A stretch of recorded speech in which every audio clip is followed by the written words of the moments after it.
আজকের সিম্পল টেস্টের রেসিপি সবার জন্য খুব হেল্পফুল এবং সবার খুব ভালো লাগবে। কেননা এমনটা সবার সাথে হয় যে আমাদের সবজি খেতে ইচ্ছে করে না বা ঘরে সবজি নেই, তখন আজকের রেসিপি আপনাদের জন্য দ্য বেস্ট হতে চলেছে এবং বানাতে একদম 5 থেকে 6 মিনিটের মধ্যে বানিয়ে যাবে। চলুন দেখি আজকের রেসিপি, পেঁয়াজের রেসিপি বা পেঁয়াজের সবজি, মালাই পেঁয়াজের সবজি। তার জন্য আমি দেখতেই পাচ্ছেন পেঁয়াজ ছিলে ধুয়ে সুন্দর করে নিয়ে নিয়েছি। চলুন পেঁয়াজটাকে কেটে নিই। কাটতে কীভাবে হবে, একদম রাফলি চপ করে নিতে হবে, জাস্ট এরকম মোটা মোটা করে কেটে নিতে হবে। তো অবশ্যই বুঝতে পারছেন কেন বললাম হেল্পফুল, আর কেন বললাম ইজি, আর কেন বললাম টেস্টি, সেটা তো বানানোর পর বুঝতে পারবেন। কেননা এটা বানাতে 6 থেকে 7 মিনিট বা হার্ডলি 6 মিনিটের বেশি সময় লাগবে না। তো চলুন, আমি এটা কেটে নিয়েছি, পেঁয়াজটা রাফলি চপ করে নিয়েছি। এবার চলুন মালাই পেঁয়াজ বানানোর জন্য কি আমি করে রেখেছি রেডি। মশলার জন্য আমি কাঁচা বাদাম ধুয়ে এই 40 মিনিট ধুয়ে তার থেকে ছিলকাগুলো খুলে নিয়েছি আর রেডি করে নিয়েছি। এবার এটাকে নিয়ে নেব একটা মিক্সিং জারে। তো যেটা বলছিলাম, ভীষণ টেস্টি, ভীষণ ইজি এবং সবজি খেতে ইচ্ছা করে না অনেকের সময়, অনেকেরই এরম হয়, আর বা ঘরে সবজি থাকে না, তখন এটি বানিয়ে নেবেন। দিয়ে দিলাম বাদামের সাথে 2 চামচ মতো দই, আর দিয়ে দেবো একটুখানি আমার ঘরের রেডি করা আধ ভাঙা করা কালো গোলমরিচ। আপনি এখানে গোটা গোলমরিচও ইউজ করতে পারেন, কোনো অসুবিধা নেই। আমার কাছে এটা ছিলাম, দিয়ে দিলাম এবং এটাকে সুন্দর করে একদম মিহি করে, মানে মালাই পেঁয়াজ যেহেতু তাই জন্য মালাইয়ের মতো মিহি করে আমি এটাকে একদম পিষে নিলাম। তারপর কড়াই বসিয়ে দিয়েছি, একদম সিম্পল রেসিপি। ছোট্ট একটা কড়াই নিয়ে নিয়েছি, দিয়ে দিলাম সর্ষের তেল।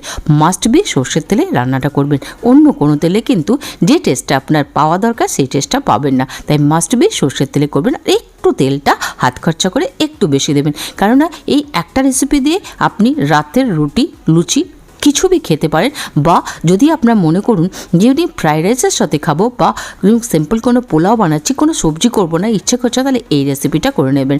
দিয়ে দিলাম শুকনো লঙ্কা, দিয়ে দিলাম একটুখানি সাজিরের জায়গায় আপনি সিম্পল জিরেও দিতে পারেন, তবে সাজিরে ভীষণ ভালো গন্ধ আসবে। আর দিয়ে দিলাম একটুখানি কালো জিরে। তো সাজিরে, কালো জিরে আর শুকনো লঙ্কা আমি ফোড়নে দিয়ে দিলাম। এবার কি করব, একটু আধ ভাঙা করা আমি দিলাম ধনে। তো ধনের জায়গায় গোটা ধনে অবশ্যই থাকলে ইউজ করতে পারেন আপনারা। তারপর এটাকে একটুখানি তরকারিটা হতে দিলাম, মানে একটু সিজলিং হতে দিলাম, বাট জ্বলাতে দেবো না কিন্তু এটা। তারপর দিয়ে দিলাম জিরের গুঁড়ো দিয়ে এটাকে একটু নাড়িয়ে চাড়িয়ে দিলাম। আঁচটা কিন্তু অবশ্যই কমিয়ে রাখবেন, নাহলে জ্বলে যেতে পারে। আর দিয়ে দিলাম কাসুরি মেথি, মাস্ট বি, যা যা দিচ্ছি সব কিছু চাই। কাসুরি মেথি হাতে ডলে দিয়ে দিলাম। তারপর দিয়ে দিলাম আমাদের সেই রাফলি চপ করে রাখা পেঁয়াজ। এবার কি করব, পেঁয়াজটাকে একটু সটে করে নেব।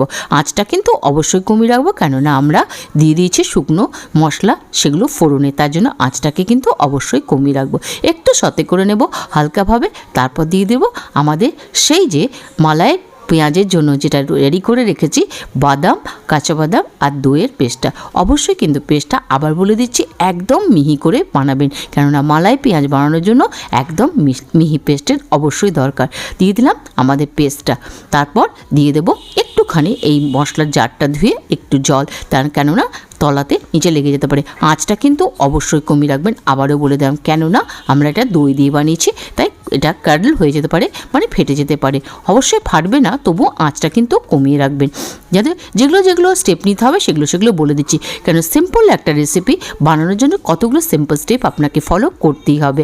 তারপরে দেখুন একটুখানি নাড়িয়ে চাড়িয়ে দিলাম, দিয়ে একটুখানি ফুটতে দিয়েছি, এটাকে হতে দিলাম। দিয়ে দিলাম স্বাদ মতো নুন, তো নুনটা একটু বুঝে দেবেন। আর দিয়ে দিলাম হলুদ, আর দিয়ে দেবো এখানটায় একটু বেশি করে কাশ্মীরি লঙ্কার গুঁড়ো।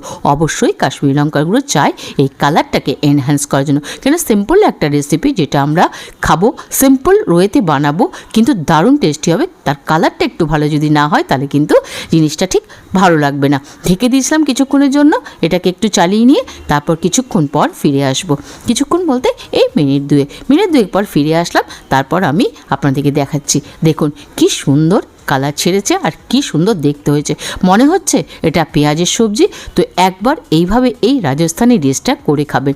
রাজস্থানে কি হয়, সব সময় সব সবজি পাওয়া যায় না, তাই ওরা কি করে এইভাবে পেঁয়াজের সবজি বানিয়ে খায়। তো চলুন, তারপর দিয়ে দিলাম একটুখানি জল। তো জলটা আমি জাস্ট যে মিক্সির বাটিটা ছিল তাতে কিছুটা লেগেছে, তাই ওটা ধুয়ে জল দিয়ে দিলাম। আর একটা দুটো কাঁচা লঙ্কা চিড়ে দিয়ে দিলাম, আর দিয়ে দিলাম লাস্টে একটু পুদিনা পাতা, ধনে পাতা কাটা অবশ্যই দেবেন। যদি পুদিনা পাতা না থাকে ধনে পাতা তো অবশ্যই দেবেন, আর পুদিনা পাতা যদি থাকে অবশ্যই দেবেন, কারণ দারুণ একটা টেস্ট দেয়।